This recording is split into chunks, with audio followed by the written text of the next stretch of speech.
Welcome to Transqat. I'm Clare McCarthy. Kristan Higgins is a New York Times best-selling author. She's won the Rita Award 3 times. Now, it turns out that the Rita Award is given by the Romance Writers of America. I thought it had something to do with Rita Moreno, so it's not as impressive as I'd imagined, but still, she's a really good writer. Her books have been translated into more than 24 languages. She's received starred reviews from Publishers Weekly, Booklist, Library Journal, Kirkus, and Romantic Times. She is a 5-time nominee for the Kirkus Prize for Best Work of Fiction. Full disclosure, Kristan's son was in my Latin class for a few years, and he holds the record for most creative way of getting out of those stupid, wee, tiny chair desk contraptions. You had to be there, but trust me, it was brilliant. Kristan is also the co-host with author Joss Day of the Crappy Friends podcast. I aspire to be just such a crappy friend to her. I saw your new author photos online, and they are gorgeous. The first ones I saw had this incredible scarf that I immediately wanted to steal. Just popped. It's a great scarf. I've had it for so long. Yeah. It's bright pink. Then you're probably done with it, and you could give it probably loan it out. Yeah. After the book tour, though, because I do like to dress to match my book covers. No.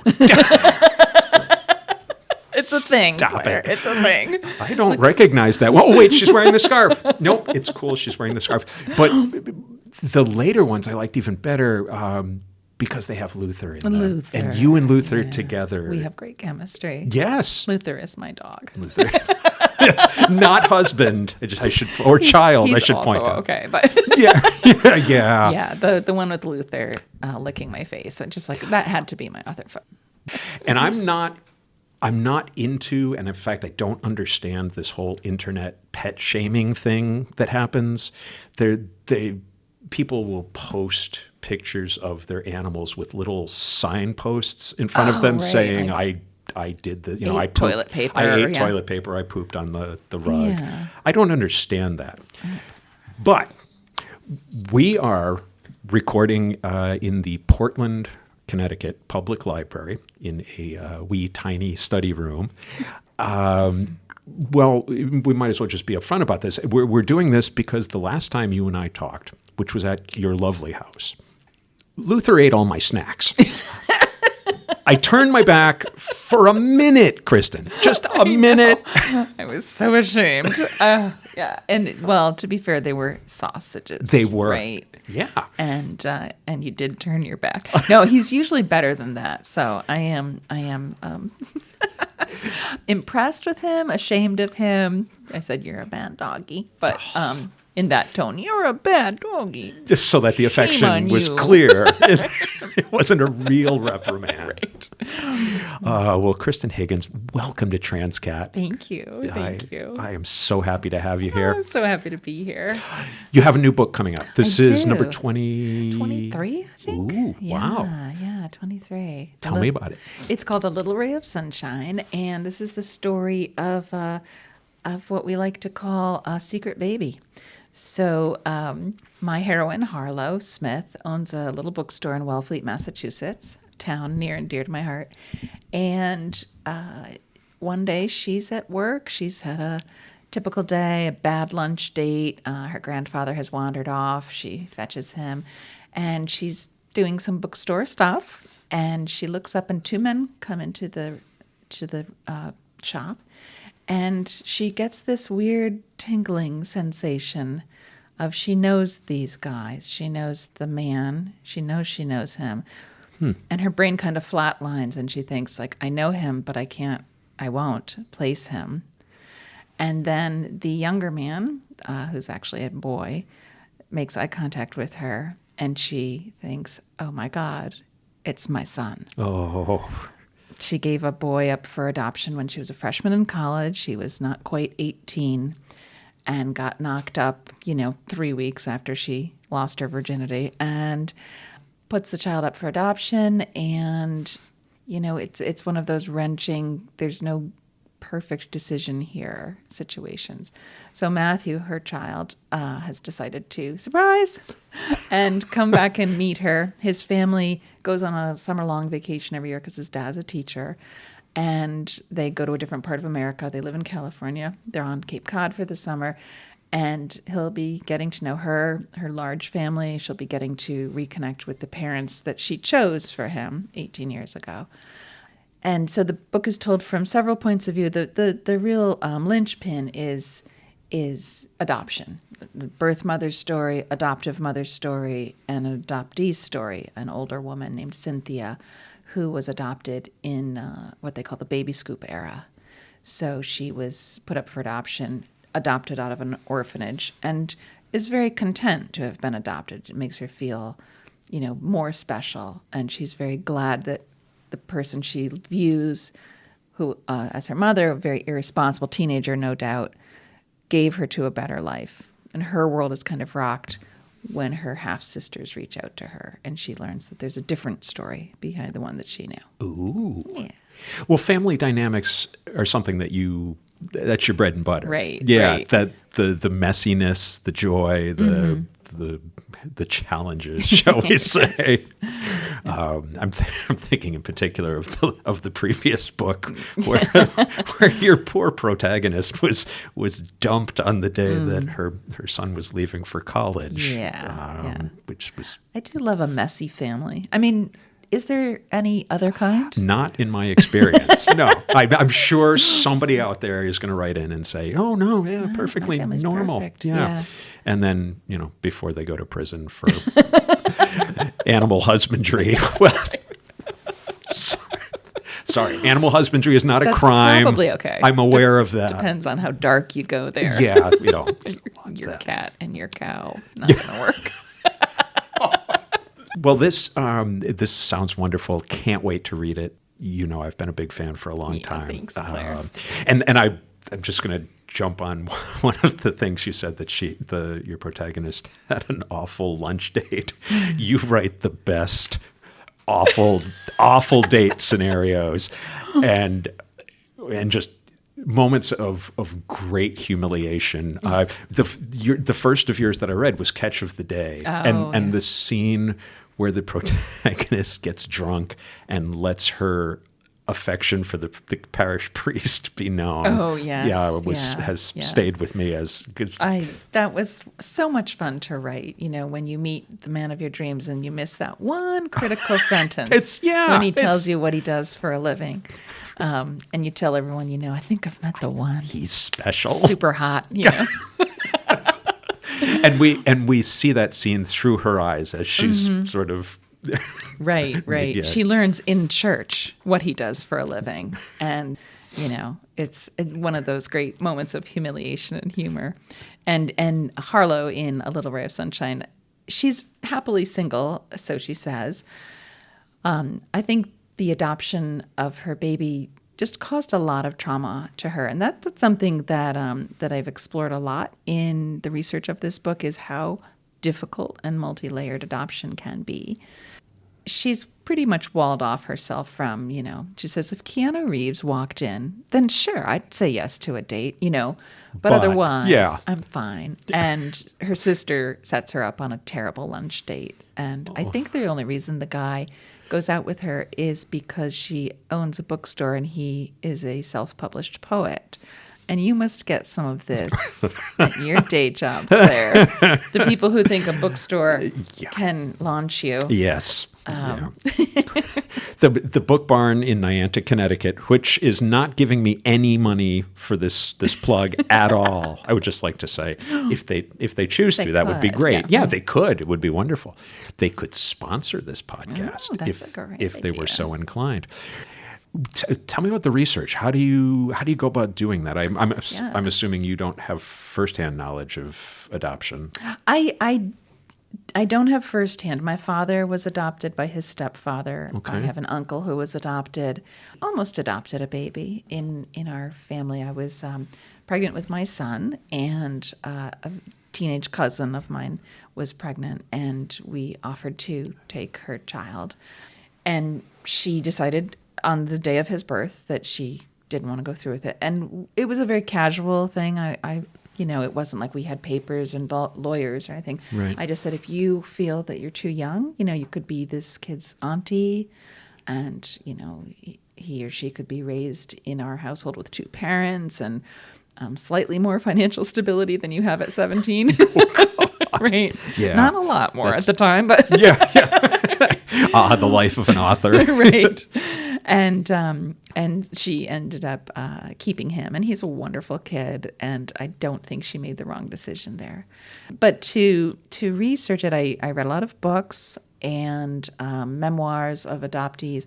I listened to a really great podcast called The Making of Me, and talked to adoptees, whom I know or anonymously online. People love when you drop into a conversation and say, would you like to share your experience with me? And they do. and they know that you're doing research for a book? Or, yes. Yeah. Okay. Yeah. And I always say, like, here are my credentials.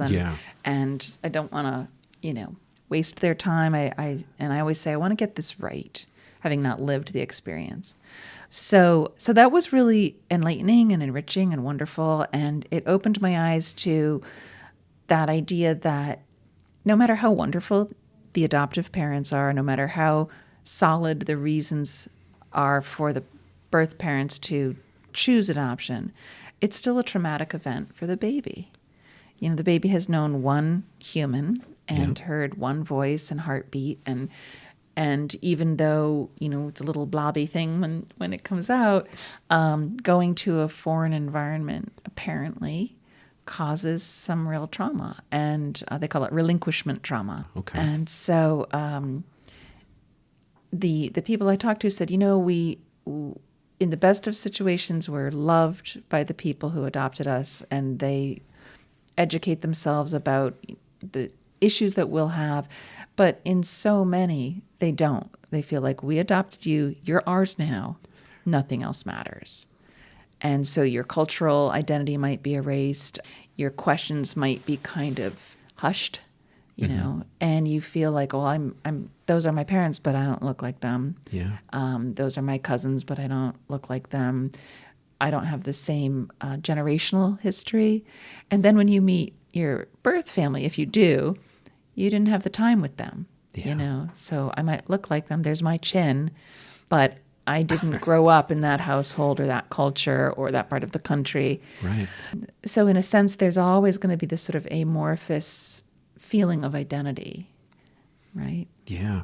I was going to say, and this is, we should point out that even though I'm a big fan, this is a podcast about transgender issues and queer people, but I'm seeing a real parallel between what you're describing in a number of ways, in that very often in queer people, there is that conflict between biological family and found family. Right. The people with whom you look at and say, okay, obviously there's a biological link here, and I spent X number of years with these people, but I'm not sure I have the important things in common. And then you find this found family, this queer community, and you realize, oh, that's what was missing. And both pieces are important, and you want to show respect to both, but it's almost as if that we're nonstop anxiety.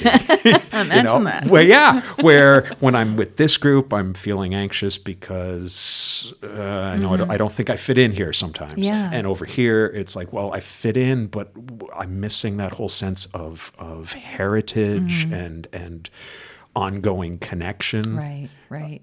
Yeah, I think, there is a lot of similarity in that sort of, there's a me and there's a secret me. Right.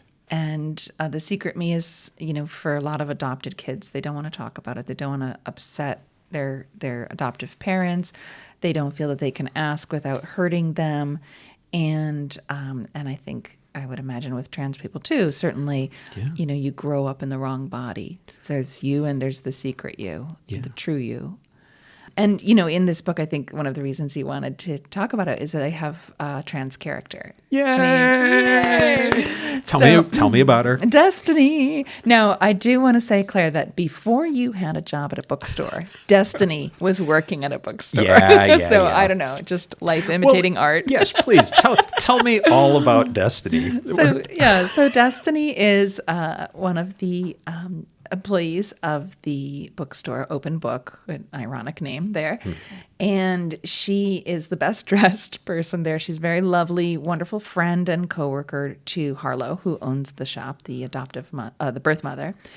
And Destiny is a former librarian, school librarian, just I don't know, pulled that out of the ether. I was going to say that I know you authors get that question all the time, but where do you get your ideas? So you have a trans woman who used to be a school librarian and now works in a bookstore. Yeah. Huh. The only thing I withdrew was Latin teacher. Well, I think if you want to sell the book, you kind of have to. I think if you want people to just not drop it and run.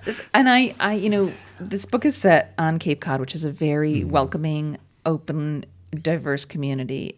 Provincetown was the first mecca for the LGBTQ community on the East Coast, and it has always been in my lifetime, and I'm 58 years old, it's always been completely fine to be yourself up in P-Town and the surrounding towns.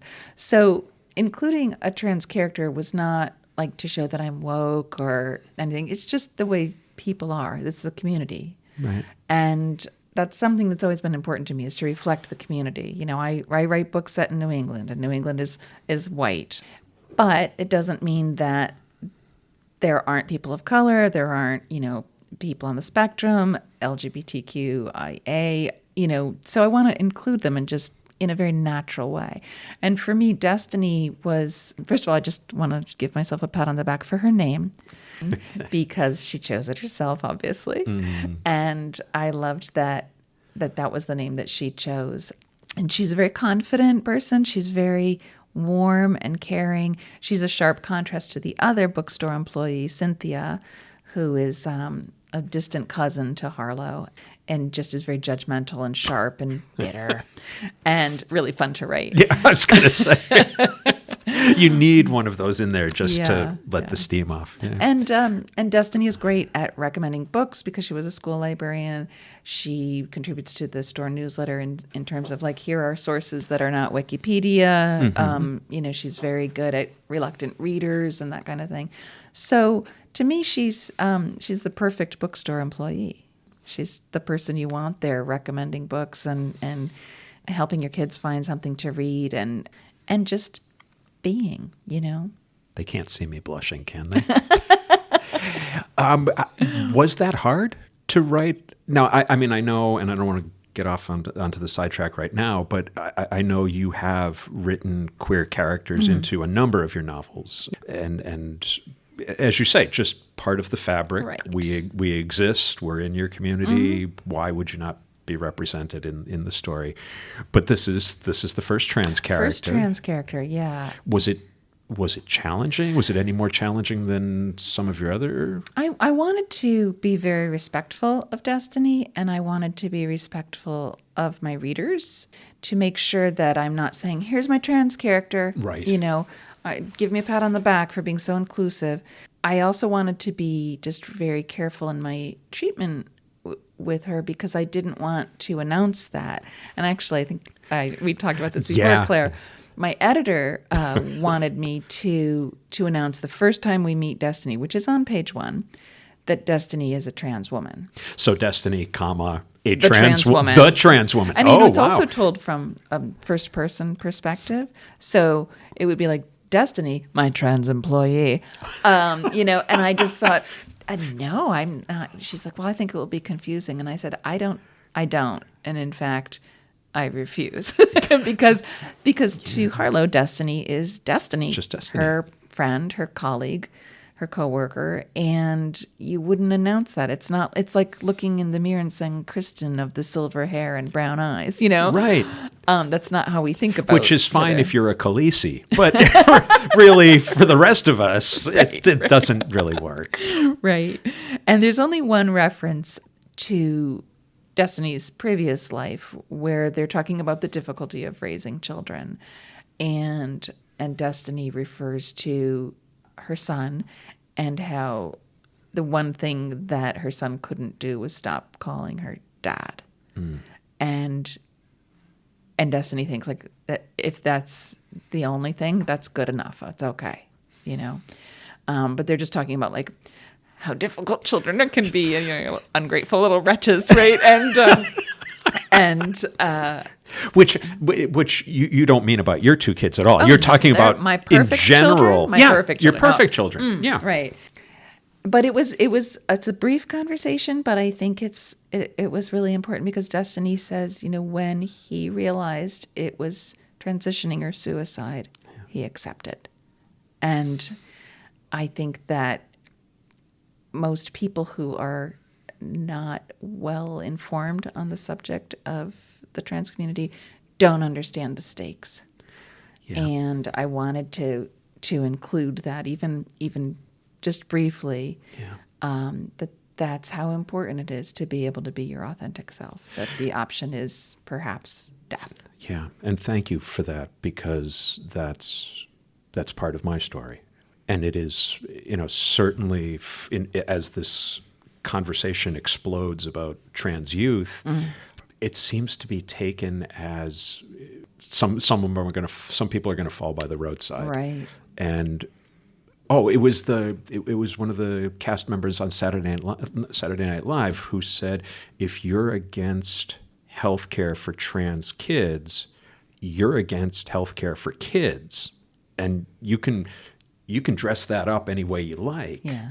But at the end of the day, that and sometimes that seems kind of like a trope, like a temper tantrum. Let me wear what I want, let me transition, or I'm going to kill myself. And it's so much deeper than that. And what you're describing was where I got to, that I did my absolute best for 5 decades. Yeah. And I broke. And I want queer youth today to understand that you don't have to reach that breaking point. Yeah. You can, as you said, just be. Right. Just be. And that's, I know politically we're very aligned, Claire. I don't understand this obsession with other people's bodies and choices, preferences, sex lives, whatever umbrella you want to put it under. Let people just be, and if you're willing to say, well, if some kids commit suicide, then I'm okay with that. Yeah. What kind of a monster are you? And the answer is, an all too common monster right now. Yeah. And a monster who has a megaphone. Right. Which is the difficult part. Yeah. You and I talked while you were writing this. Actually, I think we electronically talked. Yes. But there's a dating scene. Yes. I don't know if it's a speed date. It's a singles night. A singles night type of thing. Okay. The speed dating just gave me a do you need a minute? Yeah. Okay. Just talk amongst yourself. But it raised an issue that I hadn't considered before in that realm of a dating night. Right. I'm not at all sure that there is a place for us yet, for gender nonconforming folks. Yeah. And so we were batting ideas back and forth as to how to represent that in a way that would be fair to trans people, but also something that didn't get bogged down in, this section over here is for... so men seeking women, cis men seeking cis men, trans women seeking cis men. It was getting very, very compartmentalized. Yeah. So I love writing, again, the awkward dating. And so this is a scene where Harlow goes, her sister is the organizer, and she orders all her single siblings, you must attend. I will not accept no for an answer. And their grandfather comes as well. Of course he does. He's 90 years old, and he's thinking he'd like to get married again. So he's there. His grandkids are there. And then there's a plethora of people, of ages in between. And I did want Destiny at this event. And also because it's Cape Cod, there is going to be that awareness of, this is not heterosexuals only. And so I decided in the end, like, everyone will talk to everyone. Mm-hmm. And I think, gosh, wouldn't that be a great date night? I mean, if you're, say you are a gay cis man and you have no intention of dating a woman, but you sit down and you talk to her, and maybe you find out that you like each other. You have a really great conversation. And say you were to sit down with a former school librarian who is now working in a bookstore, you might really be attracted to her. Right. And I think that was one of the things too, is to like give people a chance to, to connect rather without the labels, without the sections, without you sit at the green table and you sit at the blue table.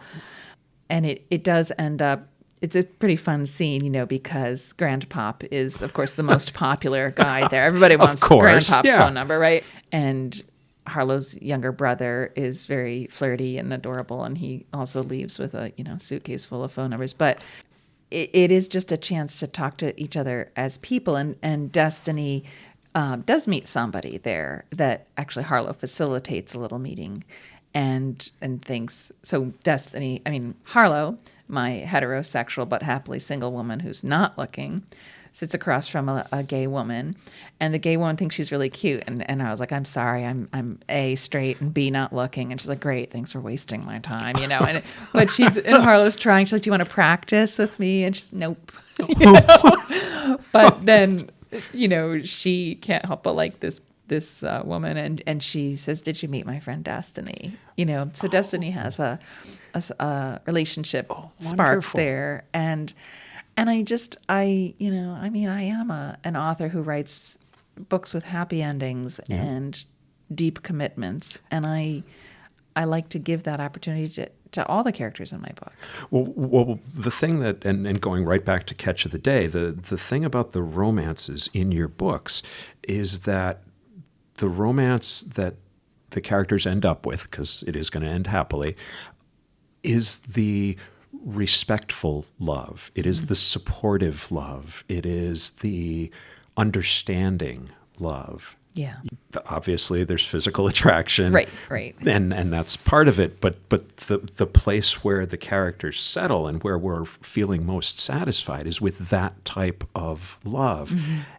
And to put that into the context of, that's what trans women want too, or trans men, or whomever in the queer community.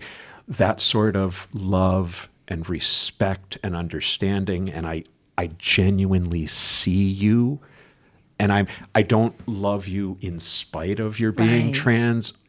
I love you because that's part of the package. Part of you, yeah. Yeah. Yeah, that sense of safety, I think, is that's a word that I would use in all the relationships I think that work in my life and in my books are, the trust and the safety you feel that this person knows you, they've got you, and they'll go forward with you, and you can lean back into that, and you can walk side by side with that, and I think we all deserve that, and that's always a message of my book, is that you're enough. You're just the way you are, and yes, you deserve that kind of love and friendship and support. Yeah, it's a big part of why I love your books is that I spent so much of my life thinking I didn't. Mm-hmm. I didn't deserve that. Yeah, and sometimes, and this takes us back to the adoption conversation we were having. Sometimes a metaphor, at least for me, works as well, if not better, than direct head-on stuff. So I am so anxious to meet Destiny. Can't wait to read this and to highlight passages. But I've said to you several times that my favorite of yours is Good Luck with That, where you have three women struggling with dysphoria, with their bodies. And it's not about being trans, has nothing to do with gender identity. But that book, that just put a harpoon through my heart. That was, and I'm all sorts of people have told me that. Yeah, sobbed my eyes out at that one. But for me, it was this perfect metaphor for what gender dysphoria felt like. And one of the characters, the thing that puts that story in motion is that one of the characters, convinced of her lack of worth, starts making unhealthy choices that lead to her death. Right. And it was impossible for me to look away from that. It was impossible for me to just write that off as, something's got to set these characters in motion. No, I mean, I again, like this Emerson is the character you're referring to, and she dies from complications related to what is very cruelly and medically termed supermorbid obesity. So she's past the 600-pound mark a while ago, can no longer leave her house. She's got all sorts of medical problems, high blood pressure, congestive heart failure, and she's unable to save herself because of a lack of self-worth, because of things that happened to her before she had memory. She was sexually abused as a child, and as is the case for most people of that size, and dealing with like the very real issue of addiction, food addiction, and she cannot defeat her demons. And I got a lot of pushback about fat shaming and from your fan base or from your editors? I wouldn't say my fan base, but from people who actually mostly who had not read the book but had heard of the book. That's always the way, right? And so my answer was, when you wrote a person this tormented, of this size, what was her story like? And the answer is, we never have, because we tend to look away from those stories. And I didn't want to look away from a person like Emerson. And I portrayed her as, smart, lovely, sensitive, caring, a really good friend and daughter. And she lost her way. And, she does end up dying. And I just thought, these are stories that need to be told too. Yeah. And about the body dysphoria, as a female, as an American woman, I've definitely gone through all those thoughts of, I should be taller, smaller, bigger here, smaller there, thinner here. Oh, I've got an event coming up. I've got to lose weight for that. And, look better. And, it's just so hard, especially now in the past 15, 20 years of social media and the fiction that peddles. I just think there's got to be a day when we say to ourselves, I'm going to accept myself as I am and be grateful for what my body's gotten me to at this point. And I think, in the trans community too, and I know we had this conversation about, being merciful to your old self. It got you to the point where you could become Clare, and, there's a lot of complicated feelings there, but you're here. I am. And, but Emerson ends up in an abusive relationship because of that lack of self-esteem. Right. And I know plenty of people, because of the insecurity of not being accepted in the queer community, do end up in abusive relationships, and they're taken advantage of. I never have, but that abusive relationship was with me. That also that just hammered at me. I had to walk away for a little bit. Yeah. And there again, that's the beauty of your art, is that you're not writing about anybody like me at all. I'm not a 600-pound cis woman. Mm-hmm. But you're writing right to my heart because because you make the character honest and authentic. And I think, I don't think I've been appointed to speak for all of your fans. Maybe you could check that later? I'll appoint you. Okay, thank you. Well, then, on behalf of all of your fan base, I think they come to trust you for that. So whether you're writing a trans character or an adopted character or a morbidly obese character or whatever, I think the people who actually read and love your books trust you that you've done the research, You're going to approach it with the respect and the sensitivity that it deserves. And so when I, as a trans woman, hear that a cis woman is going to be writing this character, any notion that I have of getting my back up about it immediately is like, no. I trust Kristan, as a person, of course, but as a writer, I know you're going to do a fine job with that. Yeah, and I appreciate that, and I absolutely do my best. I have misstepped. Like, I've been writing long enough that language has changed, and so you don't say perhaps crazy anymore or something like that. Words change in their meaning, and I've misused them in a time when it was not so wrong.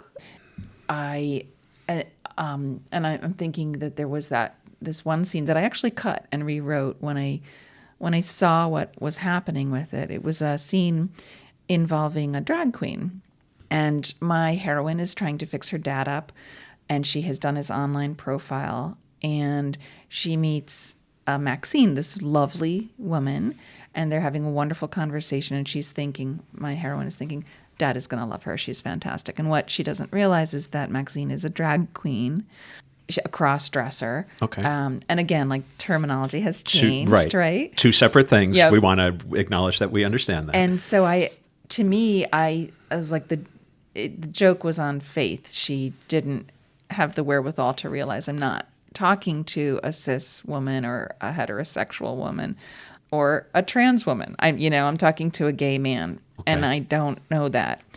And everybody else knows that except her and her dad. So it went on the world, and at first few years, nobody said anything about it. They thought it was a funny scene. And then somebody said, this is really transphobic. And I remember saying, well, I've never written a trans character. Like, I think they're confusing me with someone else. So that's how naive I was about it. And when I went back, it was like, no, this is the scene. And I read it through new eyes, with more sensitive eyes. And I thought, oh God, this is awful.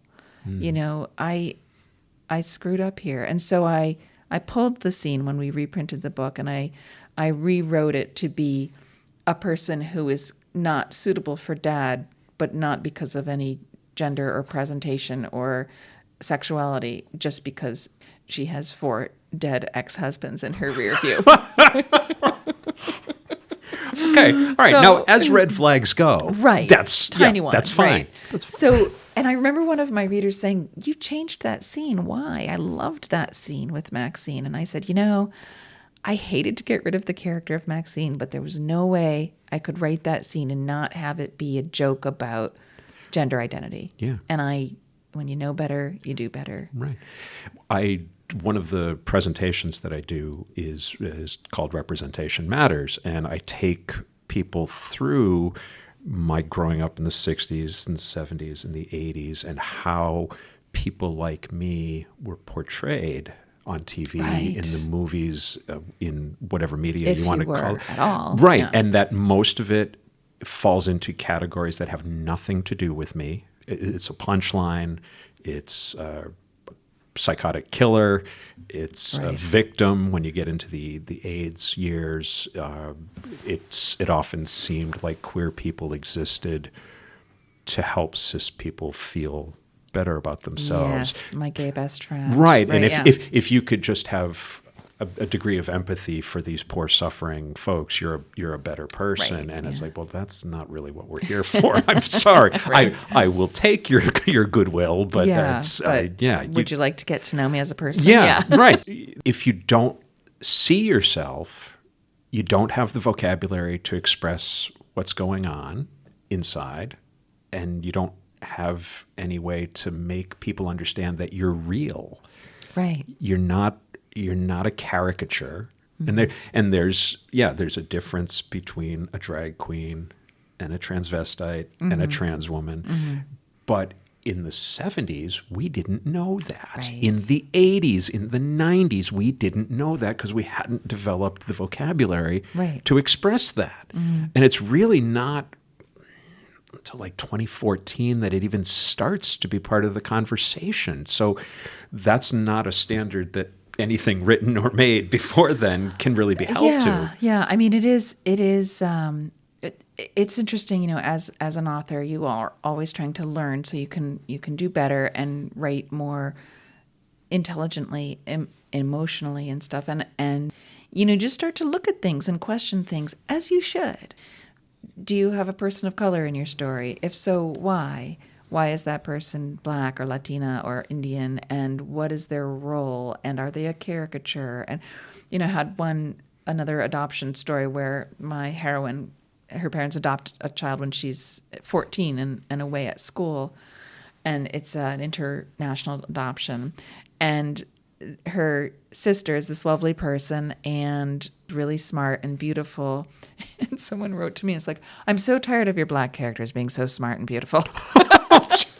And I thought, okay, do I do that? What? Am I like overcompensating? You know, and is that a thing? And I thought, no, it's actually only this one character, Angela, and she's based on my friend Angela, who's really smart and beautiful.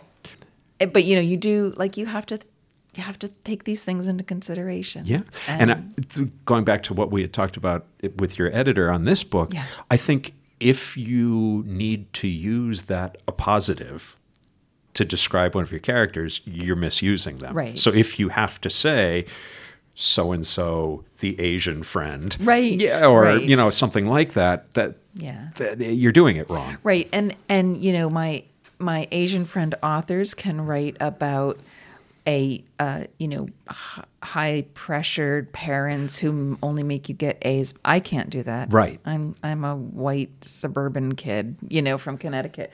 So, you know, you want to be inclusive, you want to be respectful, you don't want to just jump out my brilliant Asian friend, the doctor, or you know, my excellent dancer friend from, you know, Nigeria.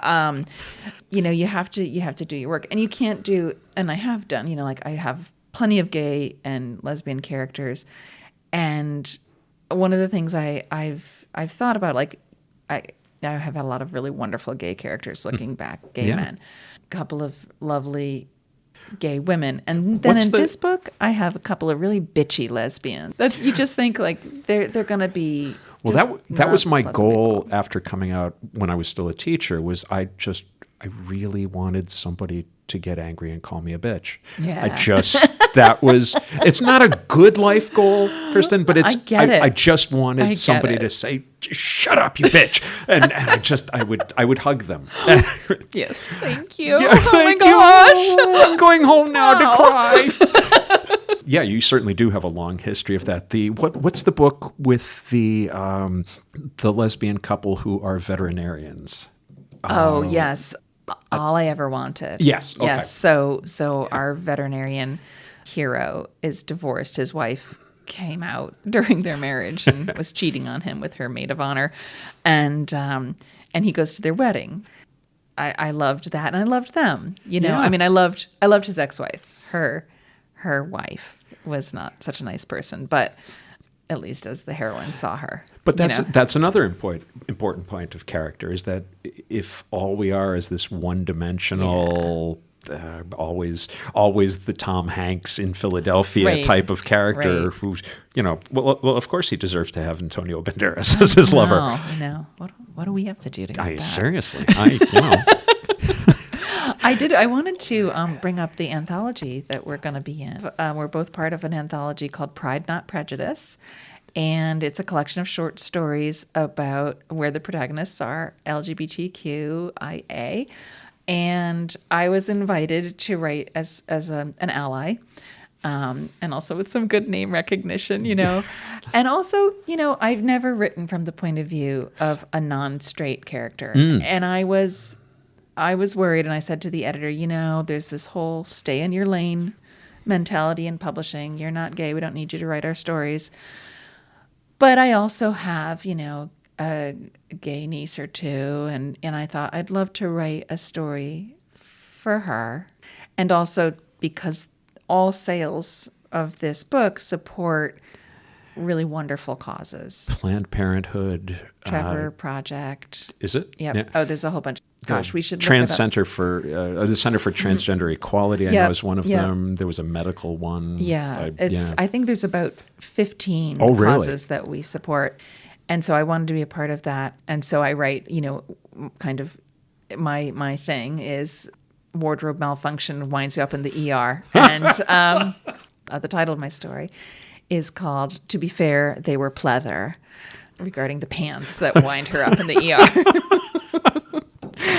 And okay, the novel might have to wait because this, I'm thinking this might have to go on the shelf first. I loved writing the story, and it was as a straight person again writing from a gay perspective. It's really, I thought, I don't know what it's like to be gay, but I know what it's like to be human and in a relationship that's uneven and unsatisfactory, and that yearning of, I wish things could be the way they were. And so I tried to focus on that. I did have a sensitivity reader to, go through it, make sure that I didn't inadvertently say the wrong thing anywhere. But your story is a below the doors off the house kind of story. Oh, and it's called I'll Always Love Me. Always Love Me. Yeah. It's amazing. Oh, thank you. A relationship between a trans woman and the woman of her dreams. Yeah. And the trans woman is given to anxiety to the point where it can lock her up. Yeah. And she needs to find a way to get through that. There's something going on as well with Alex, the woman that Gail loves, that turns out to be not entirely different. What I loved about this story is at first it just seemed like, here's Gail. She's trans. She's insecure. She's got a crush on someone. Thinks like, I'm way out of my league. Never going to happen.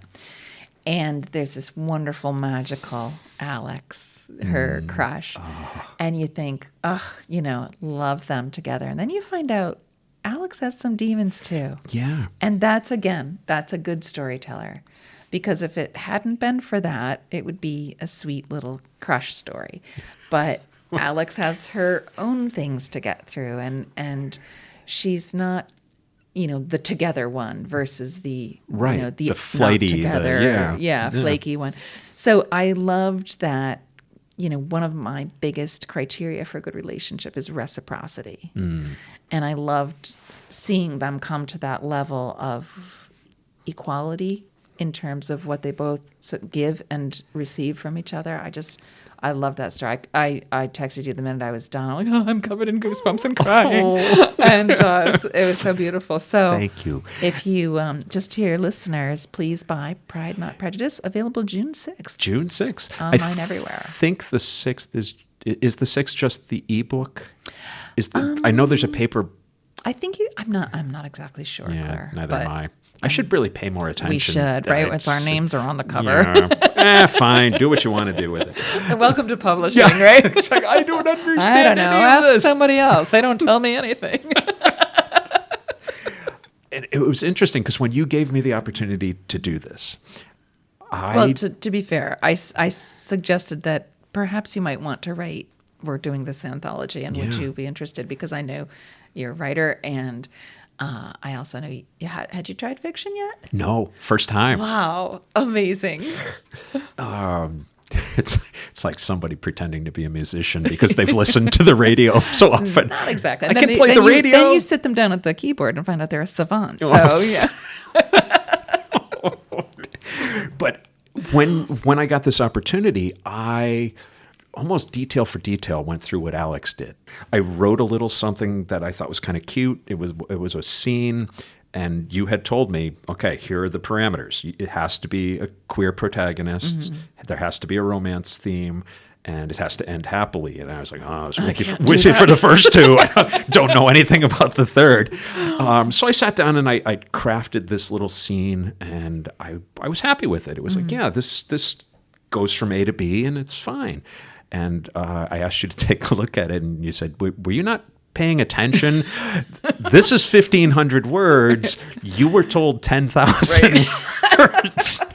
And I perhaps had not just caught that fact part. Just slipped right. Yeah, maybe. Slipped right past. And at that moment, I just panicked. Yeah. And I did all of the things that we've been talking about. I am not good enough to do this. I do not have the skills. Who the hell do you think you are that you're sitting down with Kristan Higgins and thinking, I can do this. You can't. You're an idiot. Aww. And I was in that for close to 2 months. And then I started thinking about, well, okay, if you were going to expand that, I thought seriously about just saying, I can't do this. I'm sorry. But I started playing with, okay, well, where would you extend this? How would that work?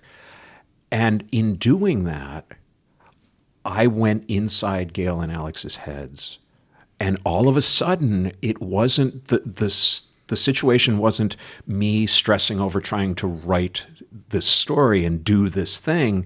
It was just, I love these two characters, and I just want to tell their story. Yeah. And as soon as that switch got flipped, writing the rest of it was an absolute joy. It was like, I can't wait to go back into that world. There was a character who surprised me, and I don't know if that's ever happened with your books. Yeah. I think there's a saying, when the characters take over, the book takes off, and I always feel myself, I'm writing, I'm phoning it in. This is garbage. Have I done this before? And then something clicks, and I know the characters, and it's their story now. It's not me telling their story; it's just their story. Yeah. And when that's the moment you wait for. That's what makes you able to finish a book. It felt so good, Kristan. It just. That's great. I hope it's the start of many. Oh, thank you. More. Yeah, and it made me go back and rewrite. This character named Mateo does something crucial at an important moment, and I realized, he's not just a plot device. Yeah. Oh, wow, okay. And I had to go back and rewrite his backstory because it didn't do him justice. Right. That's when you have that character who's a plot device. You know, it is always good to take a look and say, what are they doing? Could I take him out? And would the story go on without him? And is he just, what do they call it? Magical black man or something, Yeah, exactly. White savior, all those cliches, gay best friend. Yeah, that's right. Yeah. Do they have a role in the story? And I just want to say too that, when I sent it in on your behalf, they literally stopped the presses because they we want to get this in. We want to include this. This is. Well, I can't wait for people to read it, and I can't wait to read your story. Mine is so fluffy, which is fine because mine gets a little dark in spots. It's a nice balance of authors for sure. Yeah. So you'll be going out on tour for the new book? Yep, I will be going all over the East Coast and Midwest. I think that's as far as I go. Don't go to the left coast this time. But probably 20 stops maybe over the course of 2 months. And you can find my dates on my website at KristanHiggins.com. Love to see anybody. And if you came because you heard this podcast, please say so. Yes, please do. And tell other Kristan Higgins fans about it. Kristan, it's always a joy talking to you. Same here, Claire. Yeah. So good to see you. A Little Ray of Sunshine hits the stands on June 6th. So does the Pride Not Prejudice anthology, at least in its digital format. Kristan's book tour starts on June 5th in Middletown, Connecticut. Check out her website for details. Next up is a conversation with cosmetic tattoo artist Darlene Chesko. Now, if you don't know what cosmetic tattooing is, and I didn't till recently, this episode will open your mind to a place where art and healthcare meet. Look for Transqat at Middletown Pride on June 3rd and West Hartford Pride on the 24th. I'll have my recording gear set up so you can tell me what Pride means to you. You can also lend your voice to re-recording this podcast's outro, so ably performed by my niece Sadie for Season 1. Let your voice be heard. This has been Transqat. I'm Clare McCarthy. Thanks for listening. Let's talk soon. This is Sadie McCarthy. I'm Claire's niece. Transqat is a production of Transqat Enterprises, LLC. Copyright 2022, all rights reserved. Join us on the web at transqat.com. That's TRANSQAT.com. There, you'll find links to Transqat, the blog, writing projects, speaking engagements, and more. You can also meet the team who thought spelling cat with a Q was a good idea. Follow Transqat on Instagram, Facebook, Twitter, and YouTube. Leave us a comment on whatever platform you use to stream this podcast. Just remember to be kind. She has enough self-esteem problems already. To reach Clare with a question or a suggestion for an upcoming episode, just use the contact page at the website or email her directly at crmtranscat@gmail.com. Thanks for listening!